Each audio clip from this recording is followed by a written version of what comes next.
Hello বন্ধুরা, তোমরা সবাই কেমন আছো? আশা করি তোমরা সবাই ভালো আছো। এখন আমি 4:30টায় উঠি। দেখো, আমি তোমাদের টাইম দিয়েছি, এখন 4:40 বাজে। এখন আমি স্টাডি করব। তো আমি তোমাদের সব রুম দেখাবো এবং আমি পড়তে বসে এবার দেখো, এটা হচ্ছে আমার রুম, আমি এখানে ঘুমিয়ে থাকি।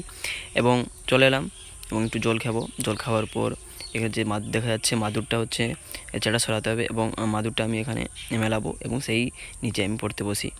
তো বইগুলো আমার কাছে নেই, তো 2-3টে বই নিয়ে আমি পড়াশোনা করি। তো আমি আরআরবি এনটিপিসির জন্য রেডি হচ্ছি, প্রিপারেশান নিচ্ছি। তো চলো, এখন আমি একটু ঠাকুরের নাম ধরে পড়তে বসবো। তো পড়তে আরআরবি এনটিপিসির জন্য আমি পরীক্ষা দিচ্ছি। তারপর আমি যে টপিক অনুযায়ী, যে স্পোর্ট টপিক অনুযায়ী সেগুলো করবো এবং 3 হাওয়ার লেটার পর দেখছো এখন সকাল হয়ে গেছে অনেক। তারপর আমি ব্রাশ করতে যাবো, ব্রাশ করার পর আমি খেতে যাবো। খেতে গেলাম, খেতে পেঁয়াজির সঙ্গে মুড়ি এবং একটু কাজে যাব। কাজের জন্য আমি চলো হোটেলে যাই। এটা হচ্ছে আমার হোটেল। কাজ শেষের পর বাড়িতে চলে এলাম। তো গুড নাইট দোস্ত, তোমার ভিডিওটি কেমন লাগলো তোমরা সবাই